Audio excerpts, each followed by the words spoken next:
নমস্কার বন্ধুরা, কসুরিস কিচেনের আরেকটি পর্বে আপনাদের সকলকে জানাই স্বাগত। আজ আমি এলাম আপনাদের ধোকা খাওয়াতে। আরে না না, তার মানে সত্যিকারের ধোকা নয়, ধোকার তরকারি খাওয়াতে, তাও আবার একটা টুইস্ট নিয়ে। সেটাও একটা ধরনের ধোকা। আমি নিয়ে এসেছি মাছের ডিমের ধোকা।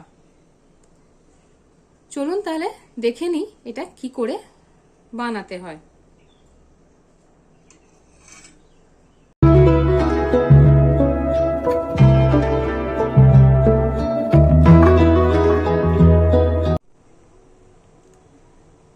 এই মাছের ডিমের ধোকা বানানোর জন্য আমাদের লাগবে কিছুটা মাছের ডিম।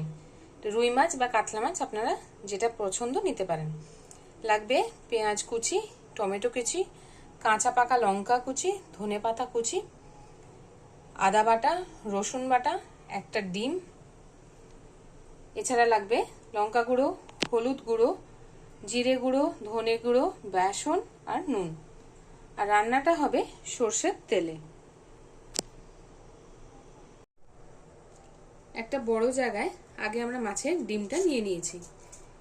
এর মধ্যে দিয়ে দেবো কিছুটা নুন আর একটু পেঁয়াজ কুচি দেব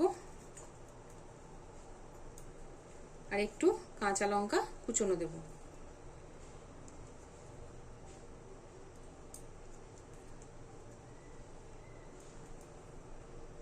দেওয়া হয়ে গেছে। এবারে একটা ডিম নিয়ে এরই মধ্যে আমরা ফাটিয়ে দিয়ে দেব।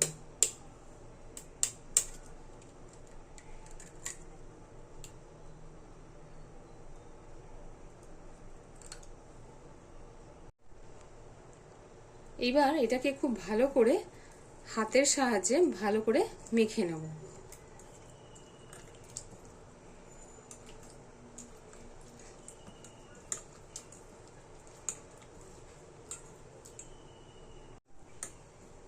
এটাকে খুব ভালো করে আমরা মেখে নিয়েছি। এর মধ্যে দিয়ে দেব অল্প একটুখানি হলুদ, সেটাও ভালো করে মিশিয়ে নেব।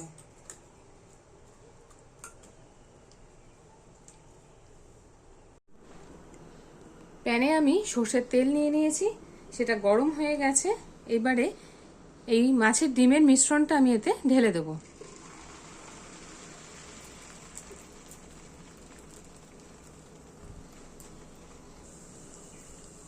সমান করে 4-5টা ছড়িয়ে দিতে হবে এবং এটাকে ঢাকা দিয়ে রান্না করতে হবে। এটাকে এবার ঢাকা দিয়ে দেবো আর কম আঁচে কিছুক্ষণের জন্য ভেজে নেব। এক পিঠ আমাদের ভাজা হয়ে গেছে। এবার এটাকে আস্তে করে আমরা উল্টে দেব।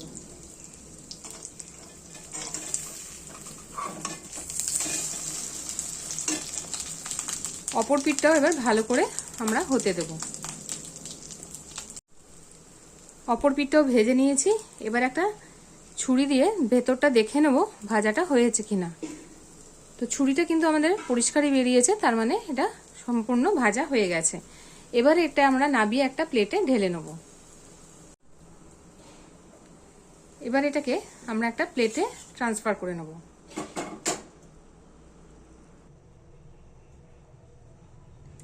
আমাদের এই মাছের ডিমটা ভাজার পর কিছুটা ঠান্ডা হয়ে গেছে। এইবারে ধোকার আকারে আমরা এটাকে কেটে নেব পিস পিস করে। আপনারা চৌকো কাটতে পারেন, ডায়মন্ড শেপ কাটতে পারেন, যেরকম খুশি কেটে নেবেন। তবে এটা মাখার সময় একটু কিন্তু আপনারা খাবার সোডা ইউজ করতে পারেন, তাহলে জিনিসটা একটু ফ্লাফি হবে। ডিম যেহেতু দেওয়া আছে এমনি ফ্লাফি হয়েছে, সোডা দিলে আরো ব্যাপারটা ফ্লাফি হবে।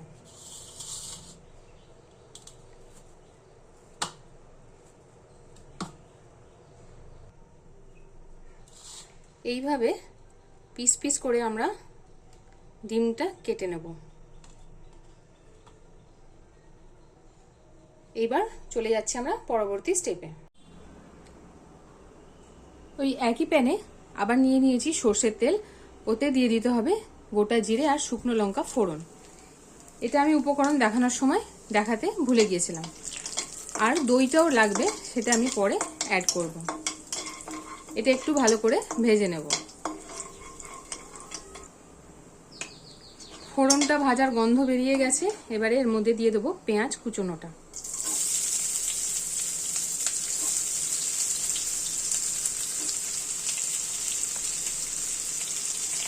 দিয়ে ভালো করে এটাকে ভাজবো।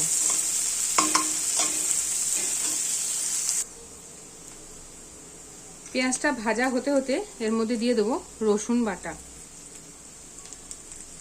তার সঙ্গে দেব আদা বাটা।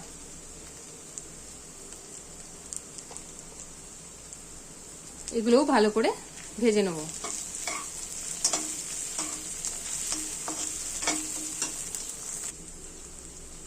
এবার এর মধ্যে দিয়ে দেবো টমেটো কুচিটা, সেটাও ভালো করে ভাজবো।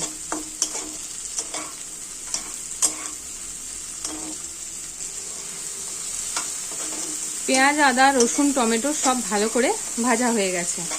এবারে রেগুলার ইউজের যে মশলাগুলো থাকে সেইগুলো এবার আমি এতে অ্যাড করব।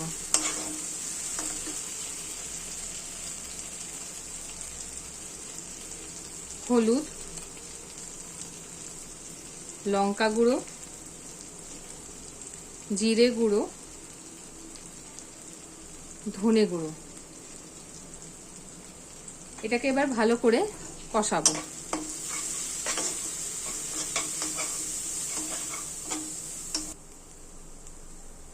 সঙ্গে একটু কাশ্মীরি মির্চও একটু দিয়ে দেব, কালারটা ভালো হওয়ার জন্য।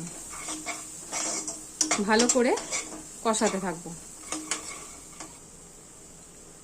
মশলাটা যাতে পুড়ে না যায় তার জন্য একটু জল অ্যাড করে দেবো আর কষাবো।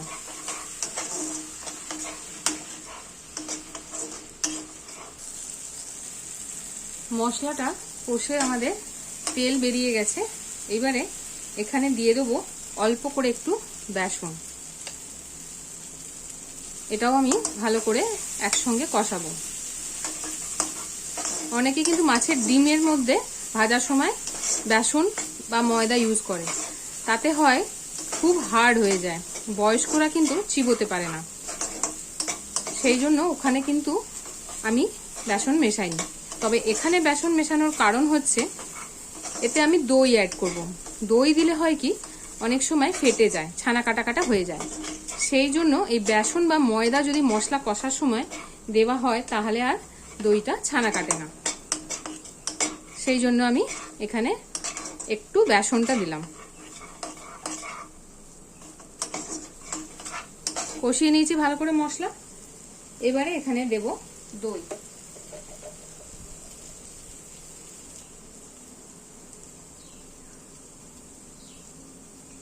এখানে এবার কিছুটা আমি দই দিয়ে দিলাম। এটাকেও ভালো করে কষিয়ে নেব। তবে এই সময় কিন্তু গ্যাসের ফ্লেমটা লো রাখতে হবে।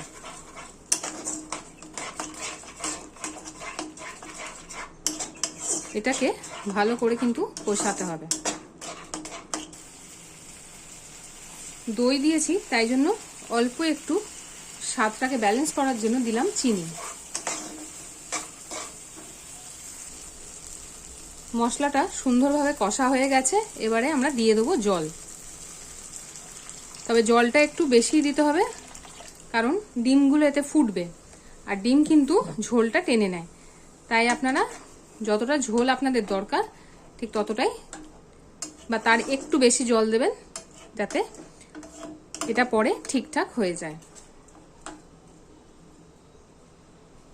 এবার দিয়ে দেবো নুন। এটাকে একবার ভালো করে আগে ফুটিয়ে নেব। ঝোলটা ফুটে গেছে। এবারে এই ডিমের ধোকাগুলো আমরা এতে দিয়ে দেবো। আপনারা যদি চান এখানে কিন্তু এরকম ভাবে কিউব করে আলুও কেটে দিতে পারেন। এটাকে আলতো করে নেড়ে আর ফুটতে দিতে হবে।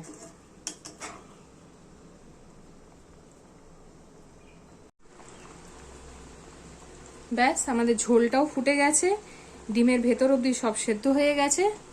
ওপর থেকে ধনেপাতা কুচি ছড়িয়ে এবারে গরম গরম ভাতের সঙ্গে পরিবেশন করতে হবে।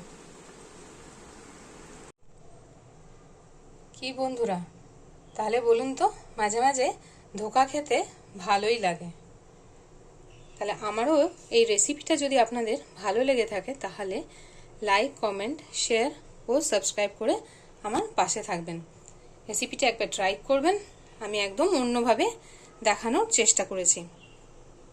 ভালো লাগলে তাহলে কিন্তু আমার পাশে অবশ্যই আপনাদেরকে থাকতে হবে। ধন্যবাদ। Thanks for watching. ভালো থাকবেন, সুস্থ থাকবেন।